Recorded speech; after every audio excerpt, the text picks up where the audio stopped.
देखो, topic wise वापस से देखते हैं इसके अंदर। देखो, हमारा जो टॉपिक है मेन इस चैप्टर के अंदर जो चलता है वो रिप्लेसमेंट के ऊपर ही चलता है। और रिप्लेसमेंट का मतलब होता है कि आप क्या करोगे, पुरानी को हटा के नई लगाओगे। क्या करोगे, पुरानी को हटाकर नई लगा दोगे। तो आपको पता है कि पुरानी को हटाकर नई लगाना है, तो उसका मतलब क्या है, उसने क्वेश्चंस भी आपने किए हैं।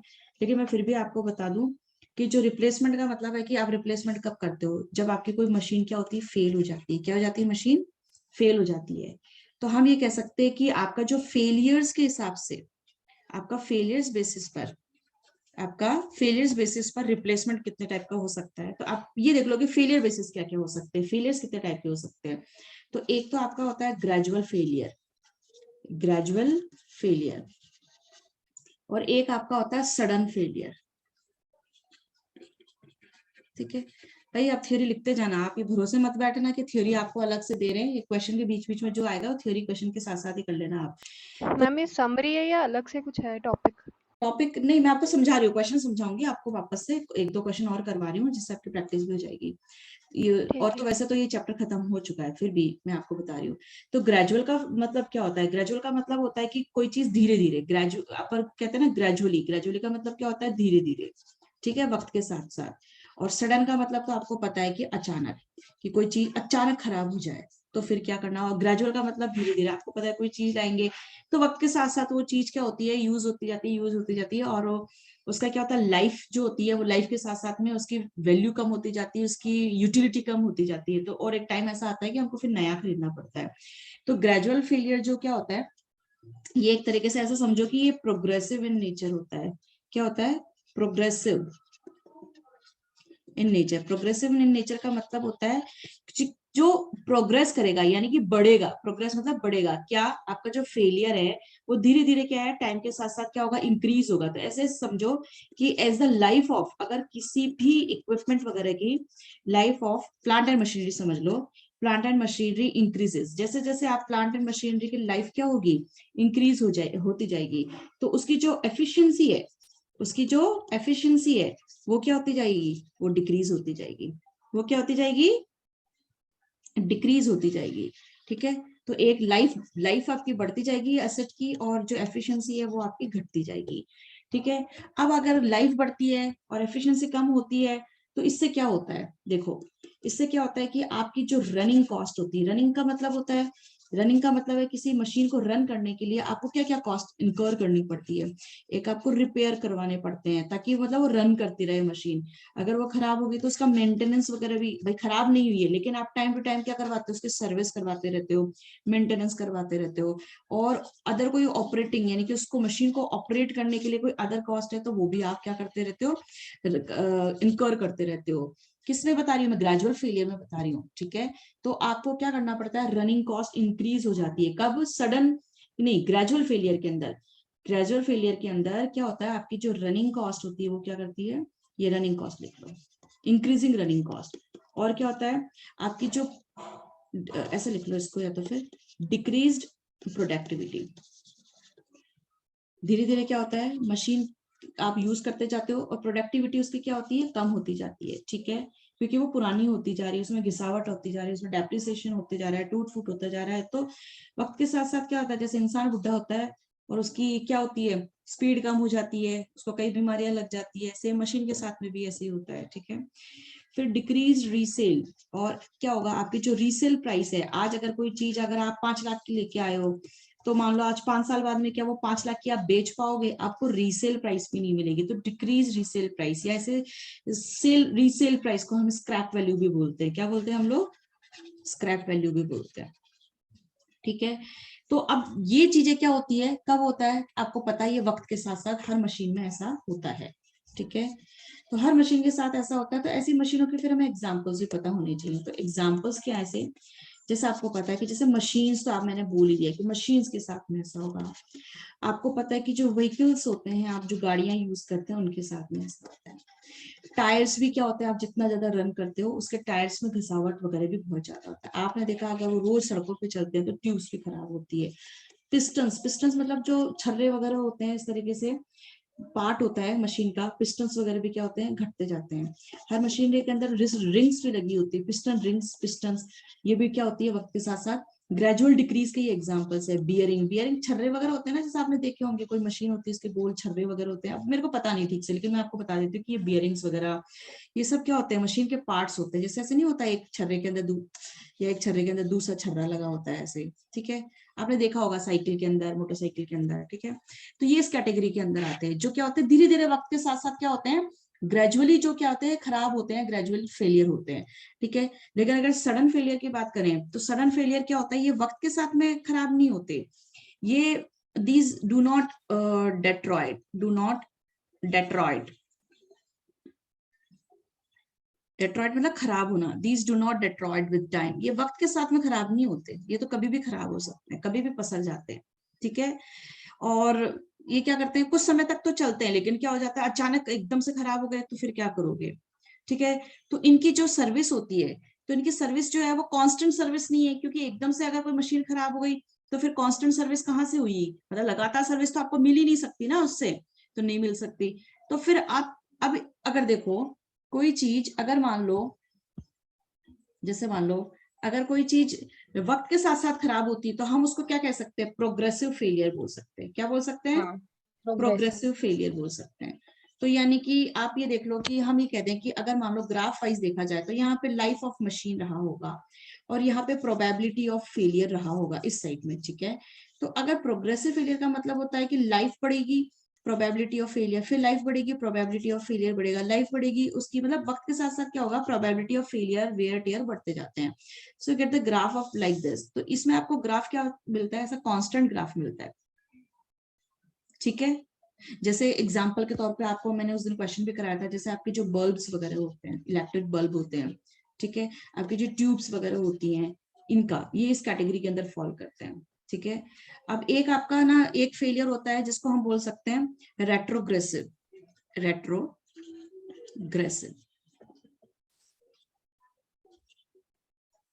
तो रेट्रोग्रेसिव फेलियर क्या होता है कि जो प्रोबेबिलिटी होती है फेलियर की, ठीक है, प्रोबेबिलिटी क्या होती है फेलियर की, शुरू में तो ज्यादा होती है पर वक्त के साथ साथ डिक्रीज होती जाती है। क्या होती है, शुरू में तो उसकी प्रोबेबिलिटी ऑफ फेलियर ज्यादा होती है और वक्त के साथ साथ उसकी क्या होती है, टाइम के साथ साथ उसकी प्रोबेबिलिटी ऑफ फेलियर घटती है। लेकिन शुरू के टाइम में तो क्या उसके फेलियर चांसेस ज्यादा होते हैं, लेकिन जैसे जैसे टाइम बीतता जाता है तो उसकी फेलियर चांसेस क्या होते हैं, कम होते जाते हैं। इसका एग्जाम्पल अपना हो जाएगा ऑटोमोबाइल इंजन्स, ऑटोमोबाइल इंजन यानी कि जो गाड़ियों के इंजन वगैरह होते हैं ना, उनका बोलते हैं कि अगर वो शुरू के अंदर क्या होते हैं, उनके चांसेस ऑफ फेलियर ज्यादा रहते हैं, लेकिन अगर वो एक बार चलने लग जाते हैं तो स्मूथ फंक्शन करने लग जाते हैं, तो फिर धीरे धीरे क्या होते हैं, वो उसकी रनिंग जो होती है वो अच्छी होती जाती है। हम जैसे हम एक्टिवा लेने गए एक बार तो हमने देखा कई मैम एफिशिएंसी बढ़ती जाती है। एफिशिएंसी बढ़ती जाती है। तो ये एग्जाम्पल होता है इसका, ये क्या होता है फिर इसका उल्टा हो जाता है। तो इसमें क्या होता है, इसका अगर ग्राफ वाइज देखा जाए तो अगर ये लाइफ होता है और ये प्रोबेबिलिटी ऑफ फेलियर यहाँ पे हम लिख देते हैं इस साइड में, इस पे वाई एक्सिस पे, ये एक्स एक्सिस हो गया। ऊपर से नीचे की तरफ हाँ, तो इसमें क्या होता है कि शुरू में तो हाँ बिल्कुल आप सही कह रहे हो कि जैसे इसमें तो क्या होता है, ऐसे ग्राफ कुछ भी बन सकता है, यानी कि ये डाउनवर्ड ग्राफ बन सकता है, मतलब एग्जैक्टली ऐसा नहीं बोल रही मैं, लेकिन ये डाउनवर्ड ग्राफ हो, ये जो अपवर्ड जा रहा है दिस इज गोइंग अप, तो ये अपवर्ड होगा, तो ये गोइंग डाउन, तो ये डाउनवर्ड जाएगा, तो ये रेट्रोग्रेसिव फेलियर हो गया, ठीक है। एक अपना ऐसा बोलो कि एक और फेलियर हो सकता है जिसको हम क्या बोल मैम ये सकते हैं, नीचे जाके ऊपर वापस जा सकता है क्या? नहीं इसमें ऐसा नहीं है, वो फिर वो तीसरा एक फेलियर और बताते हैं फिर मैं, देखो एक रैंडम फेलियर है। इसमें तो पता ही नहीं होता कि ये बढ़ भी सकता है, गिर भी इसका तो सकता है। मतलब इसमें क्या होता है कि रैंडम फेलियर में आप कैन नॉट से एनीथिंग, मतलब एकदम से फेल हो जाए या नहीं भी हो, क्या हो जाए, फेल हो भी जाए और नहीं भी हो। जैसे मान लो कोई भी प्रोडक्ट है, अगर वो फिजिकल शॉक, जैसे मान लो कि एकदम से नहीं होता, शॉर्ट सर्किट हो गया है ना, शॉर्ट सर्किट से कोई चीज फेल हो गई है ना, तो ऐसे ज्यादातर इलेक्ट्रॉनिक हाँ। आइटम्स होते हैं, जैसे आपका वैक्यूम क्लीनर हो गया, ठीक है, वैक्यूम ट्यूब्स हो गई, क्योंकि इनका पता नहीं चलता, इनका कोई पता नहीं चलता। ऐसा नहीं है कि अगर 10 साल हमने किसी चीज की लाइफ अगर हमने एस्टिमेट करी और 10 साल तक उनके साथ साथ वक्त के साथ साथ बढ़ेगा, प्रोग्रेसिव नहीं होता, वो सडन फेल हो जाते हैं। तो सडन फेल हो जाते हैं तो फिर इसका क्या करें भाई, सडन फेल हो जाते हैं तो उनको कुछ नहीं पता होता ये कैसे क्या चलेगा, तो ग्राफ यू कैन नॉट से, इट्स लाइक स्नेक, ये ग्राफ ऐसे चलता है इसका, ठीक है, तो दैट इज सडन। सडन में, सडन का मतलब रैंडम फेलियर, ये आपका क्या है, रैंडम फेलियर। रैंडम किसकी कैटेगरी में आ गया, सडन फेलियर। किस फेलियर में आ गया, सडन। आपको क्या पता कब क्या हो जाए, तो ये सडन फेलियर है। ठीक है, ठीक है जी। तो ये आपका एक, अब इसके बेसिस में आपको एक क्वेश्चन बता देती हूँ। चलो एक क्वेश्चन लिख लो। तो आपको क्या होगा, आपके जो शुरू के जो first question, second question, third question है ना, ये आपके लिए और इजी हो जाएंगे समझना। तो एक एग्जांपल हम लोग कर लेते हैं फेलियर के बेसिस पर।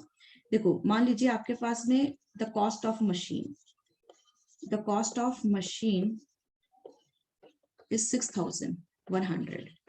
एक मशीन है, उसकी कॉस्ट 6100 है, एंड स्क्रैप वैल्यू जो है, उसकी स्क्रैप वैल्यू में दे देती हूँ आपको ₹100।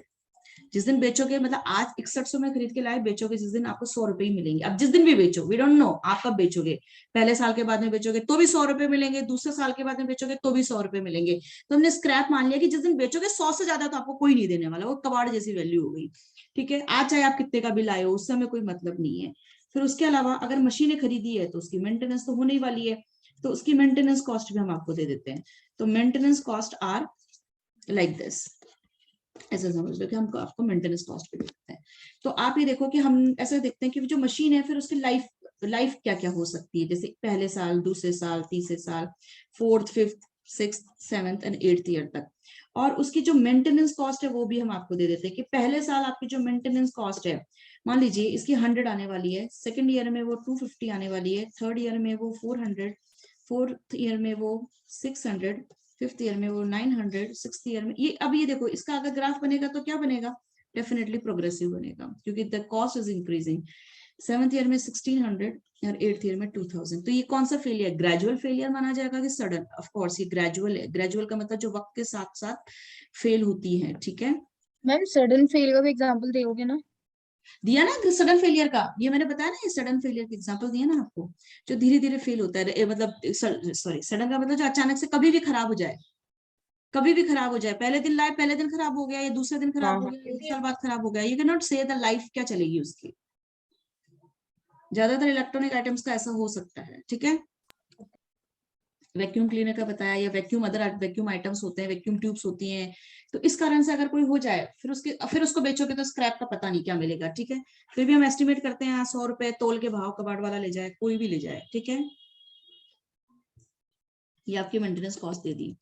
अब आपका क्वेश्चन है ना, शुरू के फर्स्ट सेकंड क्वेश्चन वो इस तरीके की चलने वाले हैं, तो आपको ये हेल्प मिलेगी। मैं आपको अगर 4-5 क्वेश्चन और प्रैक्टिस में दे दूंगी इसी तरीके के, तो आपको प्रैक्टिस होगी, चैप्टर आपका साफ हो जाएगा। ठीक है, मतलब साफ मतलब प्रैक्टिस में आ जाएगा।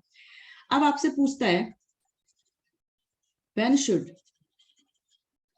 when should when should the machine be replaced, तो मशीन को कब रिप्लेस करें। बेटा देखो, इसमें ना लॉजिक भी समझते जाना और आप फॉर्मेट भी समझ लेना कि आपको इसी फॉर्मेट में जो मैं आपको करवाऊंगी, इसी फॉर्मेट पे आपको क्वेश्चन करना है। तो क्वेश्चन तो आपको साफ समझ में आ गया। 61 की मशीन खरीद के रीसेल 100 की रहेगी, और हर साल को कुछ ना कुछ आपको पैसे खर्च करने पड़ेंगे मशीन के मेंटेनेंस पर। तो ये मशीन आपको नई किस वक्त खरीदनी पड़ेगी। तो एक आप लॉजिक हमेशा ध्यान रखना कि जिस दिन आपकी जो एवरेज कॉस्ट है, एवरेज कॉस्ट क्या आ जाए, एवरेज कॉस्ट जो आपकी है वो बढ़ने लग जाए, एवरेज कॉस्ट ऑफ मशीन्स क्या हो जाए, इंक्रीज होने लग जाए। क्योंकि जहां तक टोटल कॉस्ट से हम एवरेज कॉस्ट निकालते हैं, और जो एवरेज कॉस्ट बढ़ती जाए, तब क्या होने लग जाएगी, आपको वहां पर आपको निर्णय लेना पड़ेगा कि चलो इस मशीन को निकालो और अब इसकी जगह दूसरी ले आओ। ठीक है, इसका सॉल्यूशन देखो, सॉल्यूशन देखो, लॉजिक भी समझना, और पैटर्न क्या है वो इसी पैटर्न में करना है, कभी भी इसी पैटर्न में करना है। ऐसे क्वेश्चन आएंगे तो उनका पैटर्न क्या होता है ना, आपको टेबुलर फॉर्म में बनाना पड़ेगा। तो टेबुलर फॉर्म में बनाओगे तो पहला टेबल क्या होगा आपका, ईयर्स होगा। जैसे हमारे पास में कितने ईयर्स है इस क्वेश्चन के अंदर, आपके पास में टोटल 8 साल दे रखे हैं, तो आप टोटल 8 ईयर्स तक आप अपनी टेबल बना लो। ठीक है, फिर आपको सबसे पहले आपको क्या लिखना है। अब आप देखो कि मैं अगर जो आपकी मेंटेनेंस कॉस्ट है वो मैं लिख लेती हूँ यहाँ पे, मेंटेनेंस कॉस्ट। ठीक है, मेंटेनेंस कॉस्ट, तो मेंटेनेंस कॉस्ट कितनी कितनी है वो भी हम देख के लिख लेते हैं, 100, 250, 400, 600। ठीक है, तो ये अपना हो गया 100, कितना था नेक्स्ट, फिर 250, 250, 400, 600, 400, 600, फिर 900, 1200, ठीक है, और 1600, 2000। ठीक है, तो आप इनका मेंटेनेंस कॉस्ट लिख दो। देखो अब एक चीज और ध्यान रखना, एक बार आपने लिख लिया तो बिना कहे आप इसका क्या निकालना, क्यूमुलेटिव निकाल लो। क्या निकालोगे आप इसका, इसका भी रीजन बता दूंगी। Cumulative cost, cumulative maintenance cost लिख लो, क्यूमुलेटिव। हम वही 100 350। हाँ रीजन अब मैं लिख देती हूँ उसका, ये यहाँ पर ये हो गया आपका 100, ये हो गया आपका 350, 350 में ऐड किया 400 तो कितना हो गया 750, 750 1350 फिर कितना हो गया 2250 हो गया, फिर 3450 हो गया, फिर 5050 हो गया, फिर 7050। अगर क्यूमुलेटिव करने का, अब इसको क्यूमुलेटिव भी बोल देते हैं और कई लोग इसको समेशन बोलते हैं। समेशन वर्ड आप जानते हैं, आपने पढ़ा होगा स्टैट्स में समेशन, तो आप समेशन भी बोल सकते हाँ हैं। मैम। हाँ मैम, वो उसका साइन भी होता है ना शायद। ये वाला साइन ये होता है ना, हाँ यही, हाँ सिग्मा। हाँ सिग्मा। तो आप इसको समेशन और क्यूमुलेटिव ऐसे बोल दो, ठीक है, मैंने यहाँ लिख दिया आपके लिए। देखो अब इसका समेशन करने का क्या रीजन होता है ये समझो, कि जैसे मान लो फॉर एग्जांपल अभी अभी हमने पूरा फैसला नहीं लिया है, हमें एवरेज कॉस्ट जिस दिन हमारी हमारी इंक्रीज होने लग जाएगी उस दिन हम जाके रिप्लेसमेंट का डिसीजन लेंगे, तो वो तो हम बाद में लेंगे, लेकिन पहले यहाँ तक समझो कि हम इसका समेशन करने क्यों बैठ गए। आप ये सोचो, मान लो मुझे छठे साल पर फॉर एग्जांपल छठे साल पर मेरी एवरेज कॉस्ट इंक्रीज करने लगी, यहाँ कहीं कोई फैसला आ जाएगा कि मेरी एवरेज कॉस्ट पहले जो है वो कम थी, फिर यहाँ से मेरी एवरेज कॉस्ट बढ़ने लग गई इंक्रीज होने लग गई, तो फिर बेवकूफ हैं हम कि हम उस मशीन को रन कर रहे हैं। तो हमें पता चला इस कॉस्ट के एवरेज कॉस्ट के बेसिस पे कि 6th ईयर में हमको रिप्लेसमेंट करना चाहिए। लेकिन समेशन क्या कहता है कि आपने क्या करा, देखो अगर पहले साल में नहीं बिका, दूसरे 200 सॉरी पहले साल में आपने क्या करा, मशीन दूसरे साल भी रन करी, तीसरे साल भी, तो आप सोचो छठे साल में अगर आपको फैसला लेना पड़ा, तब तक तो आपको मशीन पे कुछ ना कुछ मेंटेनेंस तो इनकर करना पड़ा ना, ये मेंटेनेंस का कॉस्ट आपको इनकर करनी पड़ी। अब आपने छठे साल, मतलब छठे साल क्या होता है, हमेशा ईयर एंड पे हम रिप्लेसमेंट करेंगे, तो छठे साल के पर जाकर आपने फैसला लिया कि अब मेरे को मशीन को रिप्लेस करना चाहिए, लेकिन तब तक तो आप इतनी कॉस्ट तो इनकर कर गए ना, पहले साल की 100, फिर 250, फिर 450, तो यहाँ तक आपने कितनी इनकर कर ली बताओ। 1400। इतने रुपए तो आपने खर्च कर दिए ना मेंटेनेंस के नाम पर।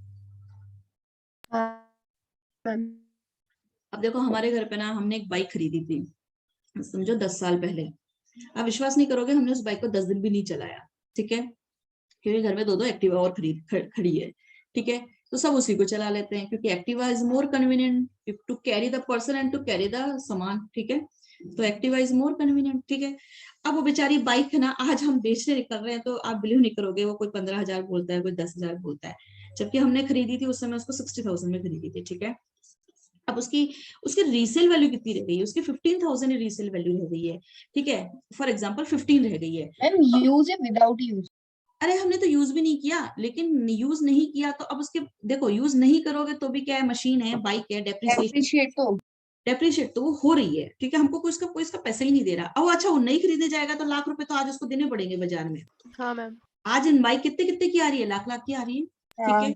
तो अब वो क्या है, जो है वो मशीन हमारी जो बाइक है वो तो चली हुई नहीं है बेचारी, लेकिन अब उसकी कॉस्ट अभी मिल नहीं रही है, तो वो 15,000 में अब, लेकिन आप पता है आपको, हमने जब भी बीच बीच में उसको चला के देखी तो वो चलती नहीं थी, कभी उसका इंजन जाम, कभी उसका गियर जाम, बिना चलाए। तो ये होता है कि मशीन वक्त के साथ साथ क्या हुआ, शुरू से हम उसको चलाते रहते तो वो बहुत अच्छी कंडीशन में चलती है। आप देखो पुरानी गाड़ियां, पुराने स्कूटर आज भी कई लोगों के घर में, वो वेस्पा, बजाज, वो पता नहीं कौन कौन से स्कूटर आज भी होंगे हाँ। यार, है ना, वो भी चल रहे हैं क्योंकि उनके वक्त के साथ में लाइफ बढ़ गई।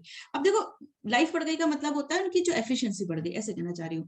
तो यहाँ पे हमको क्या है कि ये 15,000 रुपए मिल रहे हैं, लेकिन हमने इन 10 सालों में उसके ऊपर क्या कभी मेंटेनेंस को कॉस्ट खर्च नहीं की होगी, डेफिनेटली की है, उसकी सर्विसेज भी कराई थी हमने टाइम टू टाइम, और उसके साथ में साथ उसमें कभी कुछ दिक्कत भी हो गई, पड़े पड़े भी पार्ट्स खराब हो जाते हैं तो हमने चेंज कराई, सीट कवर भी चेंज कराए, कोई साइड में कोई पड़ी गाड़ी पे टिकट हो गया तो हेडलाइट भी चेंज कराए, ऐसा समझते हो आप कभी। इस तरह ये गिर गई गाड़ी तो कुछ डैमेज हो गया, उसका ऑयल लीकेज होने लग गया, कुछ भी प्रॉब्लम होती है आपको मेंटेनेंस करना पड़ेगा, तो हमको तो करना ही करना है। तो ये एग्जांपल मैंने ऐसे साइड में आपको दे दिया। तो वहां तक हमने क्या करा, बाइक चाहिए हमने 60,000 की ली थी, लेकिन बीच में मान लो हमने कभी किसी साल में 1,000 किया होगा खर्च, कभी दूसरे ईयर में उसमें 3,000 रुपए सर्विस में लगे आए होंगे, रिपेयर में लगाए होंगे, तो ये तो हमें करना ही पड़ेगा। आप मशीनों से बच नहीं सकते, मशीनों में तो आपको इनकर करना ही पड़ता है, ठीक है। तो यहाँ तक हमने आते आते क्या किया था, 3,450 खर्च किए थे, तो ये कॉस्ट तो इनकर हुई है ना, प्लस आपकी जो अदर कितने कॉस्ट। टाइम बाद लाइक सेल करी ये एग्जांपल में। मेरे गाड़ी को हाँ हमने सेल ही नहीं करी क्योंकि हम ये देखते हैं कि लाख रुपए तो फिर भी हम आज नई बाइक लेने चले गए तो लाख रुपए तो हमको फिर भी देने, हम तक पर्सनल वो ओपिनियन बता रहे हैं कि अगर नई बाइक हमें खरीदनी पड़ गई तो 1 लाख रुपीज तो आज भी हमें जेब से निकालने पड़ेंगे, और वो बेचारी चली नहीं है तो हम सर्विस करा के काम में ले लेंगे, ठीक है वो अलग बात है, हमने काम में ली नहीं, पर एक मन में होता है ना जब किसी चीज को घर से निकालना हो तो लगता है इसकी वैल्यू तो है यार अभी भी, ऐसा लगा हमें। चलो उसको छोड़ते हैं साइड में, तो आगे बढ़ते हैं। तो क्यूमुलेटिव कॉस्ट हमने निकाल ली। अब आपको समझ में आया कि क्यूमुलेटिव कॉस्ट का मतलब है कि यहाँ पे अगर हमको फैसला लेना पड़ा छठे साल पर तो हमें ये कॉस्ट तो हमने निकल करी, तो क्यूमुलेट करना कितना जरूरी है, क्योंकि वैसे तो बैठ के इंडिविजुअली जोड़ो तो जोड़ लो, लेकिन क्यूमुलेटिव निकालोगे तो अचानक से फैसला लेना आसान होता है कि छठे साल पे ये कॉस्ट हमने इतने खर्च कर रखे हैं, हिसाब जोड़ रखा है, वो ठीक। तो 3,450 में आई गई ना ऊपर के सारे सालों की हाँ, ऊपर के सारे सालों की, इसलिए हम क्यूमुलेटिव करते हैं, ठीक है। चलो जी, ये तो हमने एक एग्जांपल के रूप में आपको समझाना चाहा। अब फॉर्मेट याद कर लेना कि सबसे पहले आपने जो मेंटेनेंस कॉस्ट वगैरह लिखी फिर उसका क्यूमुलेटिव कर लेना। अब हम इसके बाद में लिखेंगे उसका टोटल कॉस्ट, क्या लिखेंगे उसका टोटल कॉस्ट, या इसको नेट कॉस्ट भी बोल लो, जो कि कैसे निकलेगा, हम जिसके टोटल कॉस्ट या नेट कॉस्ट निकालने वाले हैं, इस नेट कॉस्ट के अंदर एक तो अपनी प्राइस है कितनी, एक तो अपनी प्राइस देखो, परचेज प्राइस कितनी है इसकी मशीनरी की परचेज प्राइस कितनी है 6,100 हाँ है ना, तो 6,100 तो ये हो गई, ठीक है। तो ये यहाँ आप लिखो इसकी जो परचेज प्राइस है, और उसकी देखो फॉर्मूला ऐसे बना लो, ये तो फॉर्मूला बना लो कि जो कॉस्ट होती है ना मशीन की वो लिख लेना, उसमें से जो उसकी सेल वैल्यू है या स्क्रैप वैल्यू है ना, सैल्वेज वैल्यू है वो लिख लेना, प्लस ये जो आपकी क्यूमुलेटिव कॉस्ट है, ये जो आपकी क्या है क्यूमुलेटिव मेंटेनेंस कॉस्ट, ये आप लिख लेना, ठीक है। क्या कि आपकी जो कॉस्ट जो आई होगी 6,100 रुपए, फिर उसमें स्क्रैप हो गया आपका 100 रुपीज, प्लस आपका जो मेंटेनेंस कॉस्ट है वो, तो उन सबको मिला लोगे तो अब तक की आपकी टोटल कॉस्ट इतनी इनकर हो चुकी है, ठीक है। तो वो भी आप कैलकुलेट कर लो। फिर आप टोटल कॉस्ट के बाद में एवरेज कॉस्ट निकालोगे, और एवरेज कॉस्ट हमेशा कैसे निकलती है, आपकी जो भी टोटल कॉस्ट रही होगी उसको पीरियड से डिवाइड कर दो, यानी कि जिस साल के एंड में, जैसे दूसरे साल के एंड में तो 2 से, तीसरे साल के एंड में तो 3 से, तो आपकी एवरेज कॉस्ट निकल जाएगी। तो टोटल कॉस्ट निकालते हैं, पहले साल के एंड में टोटल कॉस्ट कितनी आएगी, तो 6,100 रुपए यहाँ करके दे देती हूँ एक डिटेल में, 6,100 रुपए, तो ये 100 रुपीज आपके स्क्रैप के, प्लस आपकी ये आपने इतना क्या मेंटेनेंस पे खर्च कर दिया, तो 100 रुपए ये, तो बताओ कितनी हो गई आपकी। मैम ये कम्युलेटिव प्लस क्यों कर रहे हैं? अरे टोटल कॉस्ट पहले साल के एंड में टोटल कॉस्ट आपने अपनी जेब से अब तक कितने खर्च कर दिए इस मशीन पे, ये समझो ना, टोटल कॉस्ट कितने खर्च कर दिए, 6,100 रुपए तो आपने खर्च करी है ना मशीन पे, परचेज पे, और 100 रुपए आपने मेंटेनेंस पे भी खर्च किए। मैं फर्स्ट ईयर की ईयर एंड पे देख, मैं आपके फर्स्ट ईयर की ईयर एंड पे देख रही हूँ, तो 6,100 तो हमने खर्च करे ही हैं, पहले साल के एंड पे खड़े हो आप, फर्स्ट ईयर के एंड पे खड़े हो, तो 6,100 तो आपने खर्च किए ही ना बेटा, तो आपके 6,100 रुपए तो वो खर्च हो रखे हैं, प्लस आपने जो मेंटेनेंस पे खर्च किए तो आपके 6,200 रुपए खर्च हो गए, और अगर पहले साल पे भी आप मशीन को बेचने बैठोगे तो भी आपको 100 रुपए मिलेंगे, तो स्क्रैप वैल्यू हम माइनस कर देते हैं। तो अब आपकी टोटल कॉस्ट कितनी आ रही है बताओ, आया समझ में? हाँ मैम। ठीक है। अब सेकंड ईयर के एंड पे आके खड़े हो गए आप, तो सेकंड ईयर के एंड पर देखो हर साल का अलग अलग हमने कैलकुलेट किया है, हमें ये नहीं पता कब बेचेंगे, लेकिन जिस दिन भी बेचेंगे उस दिन के लिए हम पहले से निकाल के रख लेते हैं। तो सेकंड ईयर के एंड पर आपकी कॉस्ट कितनी रही होगी भाई, वो कॉस्ट तो वही रही है ना, 6,100 तो खर्च कर चुके। सेकंड ईयर पे आपको मशीन को अगर रिप्लेस करना पड़े तो आपकी 6,100 तो एक तो परचेज प्राइस पे खर्च हो रखी है, 100 रुपए आपको स्क्रैप के मिल ही जाएंगे, प्लस आपकी जो मेंटेनेंस कॉस्ट अब तक कितनी टोटल आप इनकर कर चुके हो सेकंड ईयर के एंड 350 ये लिख लो, तो अब आप टोटल कितना आ जाएगा वो कैलकुलेट 6,350, ठीक है। सर मैम ऊपर तो कर ले चुके ना 6,100 तो सेकंड ईयर। बेटा मैं क्या कह रही हूँ, अगर आपको फर्स्ट ईयर के एंड पे खड़ा होके मशीन को जिस दिन आपको रिप्लेस करना पड़ जाए तो तब तक आप कितनी कॉस्ट इनकर कर चुके हो, अगर फर्स्ट ईयर में नहीं बदलना पड़ा, अब सेकंड ईयर पे आके अगर आपको मशीन को रिप्लेस करना पड़ा तब तक आप कितना खर्चा कर चुके होगे, तो फर्स्ट ईयर भूल जाओ, और हाँ, फिर सेकेंड तो ईयर पे लेनी आप, पड़ेगी। हाँ तो आपने तब तक भी आपकी कॉस्ट तो 6100 आप खर्च कर चुके हो, इसका तो आप कुछ नहीं कर हाँ। सकते ना। तो ये कॉस्ट तो आप इनकर कर चुके हो ना मशीन खरीदने में। और जिस दिन भी बेचोगे उस दिन 100 रुपए आपको इस मशीन के 100 ही रुपए मिलेंगे। प्लस इस मशीन पे और कितने कॉस्ट इनकर कर चुके हो मेंटेनेंस के नाम पे अब 350। तक। हाँ अब तक सेकेंड ईयर के एंड तक 100 रुपए यहाँ थे और 250 रुपए यहाँ थे, तो 350 रुपए तो वो खर्च कर चुके हो। तो आपके जेब से कितना पैसा खर्च हो गया? 6350, 6100 प्लस 350 तो 6450 रुपए, माइनस स्क्रैप, जिस दिन बेच दोगे स्क्रैप वैल्यू 100 रुपए, तो वो कम कर लोगे तो टोटल नेट कॉस्ट, अपनी नेट कॉस्ट कितनी आई होगी? 6350। इस तरीके से हर साल के एंड के लिए आपको ऐसा ही करना पड़ेगा। समझ में आ रहा है? हाँ मैम, 6750। 6750 आ गया। नेक्स्ट ईयर में बताओ आपके फोर्थ ईयर में यहाँ पर कितना आएगा? 7350। 7350। फिर आपके फिफ्थ ईयर के एंड में कितना आएगा? 8250। 8250। सिक्स्थ ईयर के एंड में कितना आएगा? 9450। सेवेंथ ईयर एंड में 11050 और लास्ट में 13050। ठीक है। ये आप टोटल कॉस्ट इस तरीके से निकाल लेंगे। ये फॉर्मूला बना दिया आपके लिए, तो ये फॉर्मूला आपने ना कर लेना, ठीक है। अब एवरेज कॉस्ट क्या करोगे? आपकी जो भी टोटल कॉस्ट आई होगी उसको उसके पीरियड के जो जिस पीरियड में जाके बेच रहे हो उस पीरियड का आपको क्या करना पड़ेगा? डिवाइड करना पड़ेगा उस पीरियड से। तो फर्स्ट ईयर में, तो ये फर्स्ट ईयर की है तो इसका कैसे निकाला होगा? 6100 रुपए पहले पीरियड के एंड यही में आई देते, होगी। तो ये आपकी 6100 आ गई। सेकंड ईयर में कितना है आपका? 6350 और डिवाइडेड बाय 2, तो कितनी कॉस्ट हो गई आपकी? 3175। थर्ड ईयर के एंड में आपकी एवरेज कॉस्ट कितनी आ जाएगी? 2250। 50। थर्ड ईयर के एंड के बाद में फोर्थ ईयर में 1837.5। 7. फिर आ गया आपका 1650। फिर आपका आ जाएगा 1575। फिर आपका आ जाएगा 1578। फिर आपका आ जाएगा 1631। बताइए कॉस्ट जो है सबसे लीस्ट कॉस्ट कहाँ पड़ रही है? एवरेज कॉस्ट कहाँ पर सबसे, आप बताओ कि आपको पहले कम होती गई, फिर एक बार ऐसा वक्त आ गया कि कॉस्ट बढ़ने लग जाएगी। 6th year.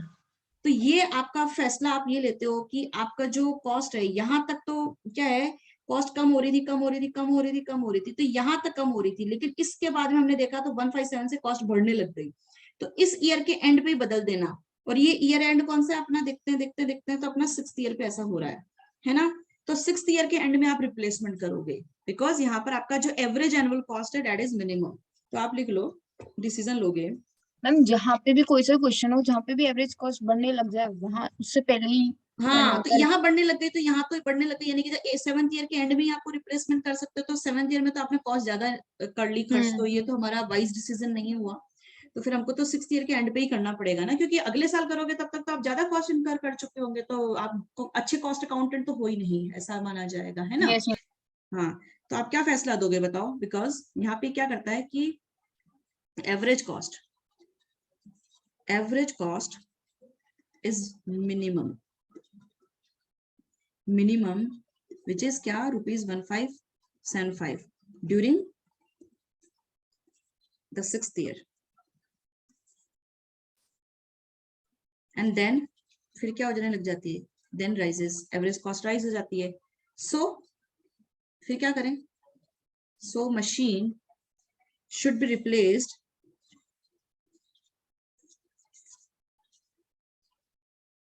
after 6 years of its use। उसके यूज के 6 साल बाद में उसको क्या कर दो? रिप्लेस करके नई खरीद लो जाओ, ठीक है। तो ये आपका पैटर्न रहने वाला है, और इस पैटर्न पे आपके क्वेश्चन चलेंगे। आप फर्स्ट क्वेश्चन देख लेना, सेकंड क्वेश्चन देखना, ऐसे ऐसे क्वेश्चन चलेंगे, ठीक है। तो ये आपके लॉजिक आपको पल्ले पड़ गया?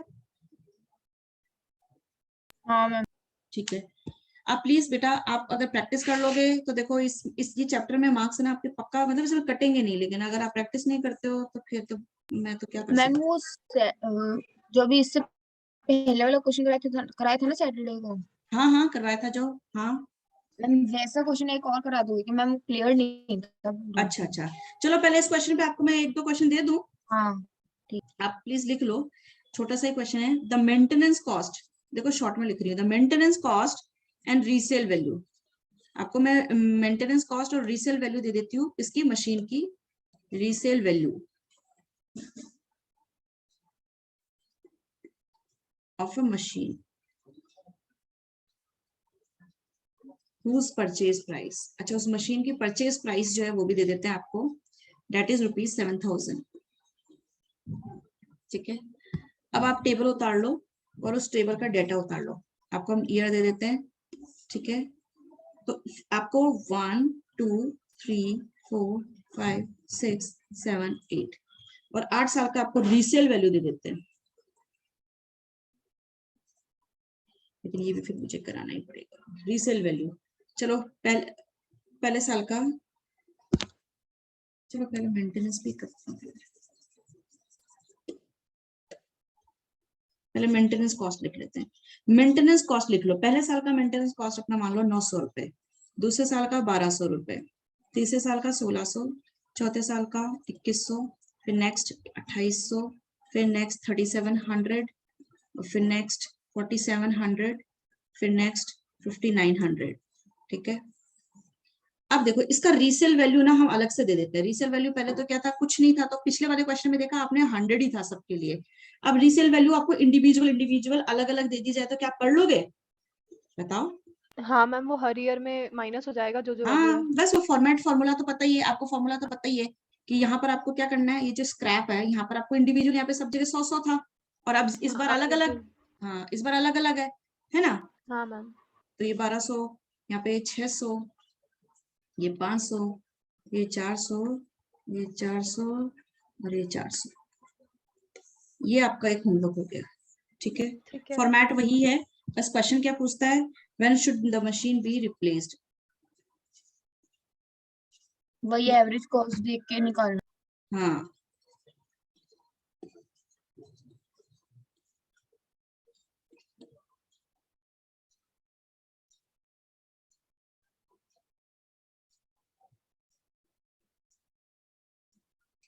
ठीक है,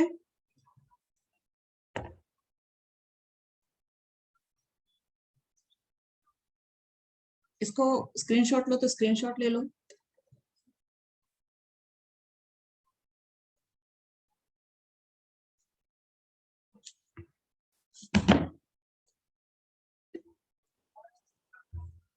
ठीक है, इसकी स्क्रैप वैल्यू दे रही हूँ आपको ₹6,400। अब आप इसकी maintenance cost,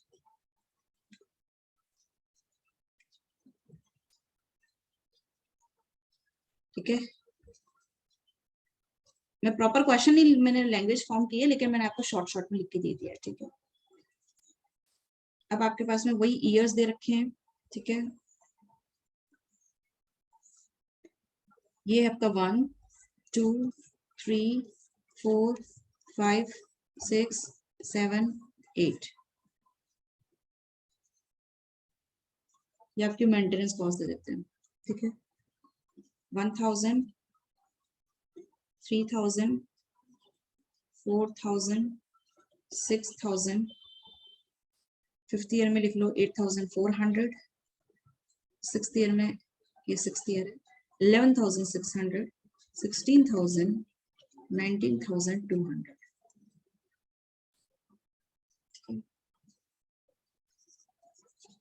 After how many years?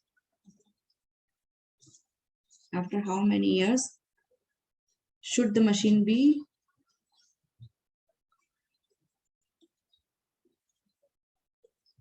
replaced?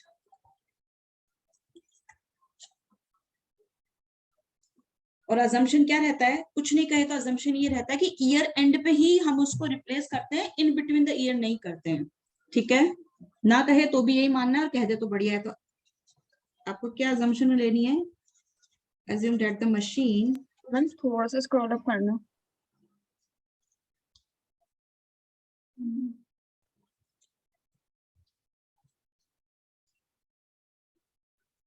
machine replacement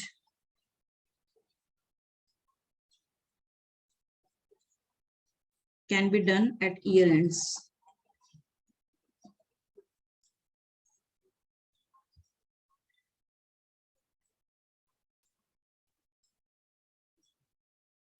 question easy है, आप बोलो तो मैं आपको इसको बता देती हूँ कि कैसे क्या स्टार्ट करना नहीं है। मैम, कर लेंगे, कोई नहीं। चलिए बताइए, मुझे आइडिया दीजिए कैसे कॉस्ट निकालोगे, how will you find the ma'am cost? Installation simple. Charges add करेंगे मशीन में।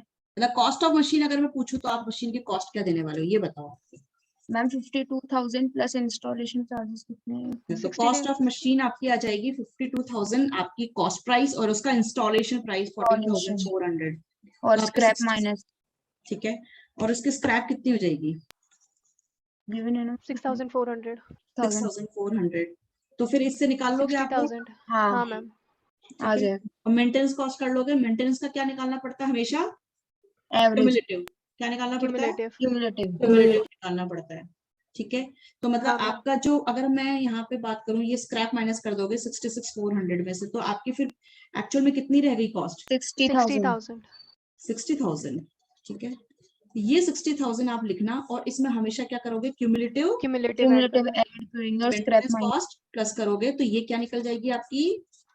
टोटल कॉस्ट और टोटल कॉस्ट को पीरियड से डिवाइड कर दोगे तो, मैम एवरेज कॉस्ट और मैम एवरेज। हाँ, फैसला कैसे? हाँ बेटा बोलो। मैम वो जो आपने क्यूमुलेटिव वाला वो जो थर्ड रो बनवाई थी ना, उसमें अपन जैसे बार बार स्क्रैप माइनस कर रहे थे, तो अपन डायरेक्ट स्क्रैप माइनस करके फिर डायरेक्ट कर सकते हैं क्या? देखो, जब एक ही बार स्क्रैप वैल्यू दी होती है, जैसे कि इस क्वेश्चन में क्या करा, एक ही बार एक स्क्रैप वैल्यू दे हाँ दी उन्होंने, तब हाँ तो क्या है कि सेम है for every year, for 8 years का हाँ डाटा है तो 8 इयर्स का सेम ही वैल्यू है। और ऊपर एक क्वेश्चन में जरा सा डिफरेंस ये था कि हर बार आपको अलग अलग स्क्रैप वैल्यू दी, तो अलग अलग ही माइनस करनी पड़ेगी। अच्छा हाँ यहाँ पे क्या है, हर साल आपको अलग अलग माइनस, आपको यहाँ पे जो फॉर्मूला लिखा है आपने कहाँ पर, यहाँ पे क्या है, एक ही, यहाँ पे हर बार एक ही, अगर कुछ नहीं दिया हुआ तो एक ही एक वैल्यू चल रही है हर साल। एक ही थी हाँ लेकिन अलग तो अलग दी ऊपर हुई ही तो लिख फिर दिया अलग अलग इन्फॉर्मेशन फीड करना है इस डेटा में, हाँ जो कि ये इस क्वेश्चन में है, क्वेश्चन 2 में। लेकिन क्वेश्चन 3 में तो क्या है, फिर से आपकी स्क्रैप वैल्यू सेम हो गई हर जगह, हम्म ठीक है। तो फिर मैम एक आपके बार टोटल, सेकंड दिखाना question. Second question note down नहीं किया आप लोगों ने? नहीं नहीं बस एक बार दिखाना। रीसेल वैल्यू 4,000 है ना, तो ये ये स्क्रैप वैल्यू तो 4,000 है, होगी। फिर 2 है, फिर 1,200, हर साल अलग है, हाँ तो फिर ये अलग अलग आएगी, ठीक है मैम। ठीक है। हाँ तो ये क्वेश्चन आपने ये भी नोट डाउन कर लिया, फिर आप एवरेज कॉस्ट निकाल लोगे, उसके एवरेज कॉस्ट को टोटल कॉस्ट से उसके पीरियड से डिवाइड करते हुए निकाल लोगे, और जहां सबसे क्या हो जाएगी, लोवेस्ट आएगी वहीं से वहां आप क्या पे कर लोगे? रिप्लेसमेंट कर लोगे। रिप्लेस कर लेंगे। कोई दिक्कत है यहाँ तक? नो मैम तो ये यहाँ तक तो आपकी प्रैक्टिस हो ही जाएगी, ठीक है। हाँ मैम अगर कई बार वो हाँ मैम मेंटेनेंस कॉस्ट नहीं बोलता तो रनिंग कॉस्ट बोल देता, तो रनिंग कॉस्ट का मतलब भी वही है कि रन करने के लिए आपने कुछ कॉस्ट इनकर करी है, वो आपकी क्या हो गई? मेंटेनेंस कॉस्ट ही है।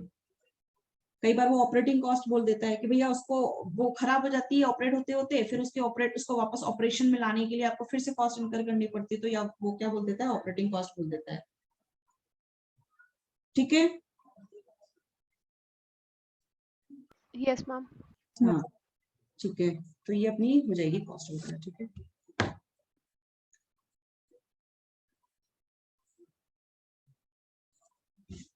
चलो एक ना, एक मिनट, ये कितने हो गए? 3 क्वेश्चन, ये एक क्वेश्चन प्लीज और लिख लो आप लोग।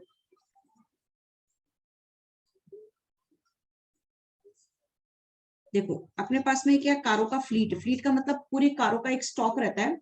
फ्लीट का मतलब क्या होता है? गुच्छा, जैसे चाबी का गुच्छा, कारों का ऐसा पूरा स्टॉक है। Fleet cars have their cost increasing age, उनकी कॉस्ट क्यों इंक्रीज हो रही है? As they continue in service due to increase direct operating cost. और ऑपरेटिंग कॉस्ट मान लो इनकी लिख देते हैं, गैस एंड ऑयल उनकी ऑपरेटिंग कॉस्ट है, एंड इंक्रीज्ड मेंटेनेंस। मेंटेनेंस का मतलब जानते हो? रिपेयरिंग वगैरह, कभी टायर चेंज करना, कभी बैटरी चेंज करना, वो उसकी मेंटेनेंस है, ठीक है।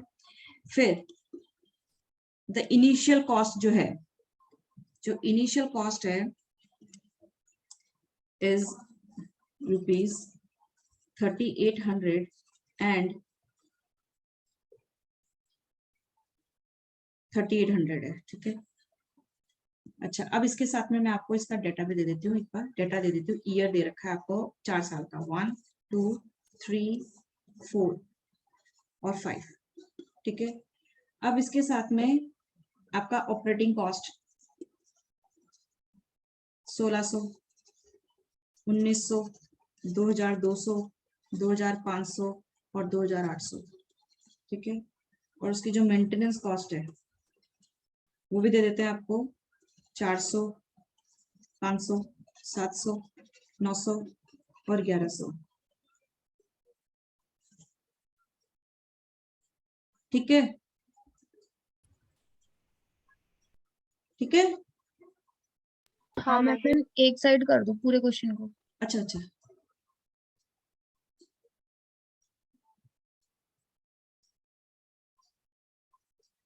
थोड़ा सा scroll अगर हम हैं छोटा करो मैम थोड़ा सा। छोटा और देखो, एक मिनट और छोटा, इससे जरा शॉर्ट हो नहीं रहा यार। हाँ This मैम is a- ठीक है। ठीक है, आप एक बार इसको ऑपरेटिंग कॉस्ट वही होगी ना, रनिंग कॉस्ट।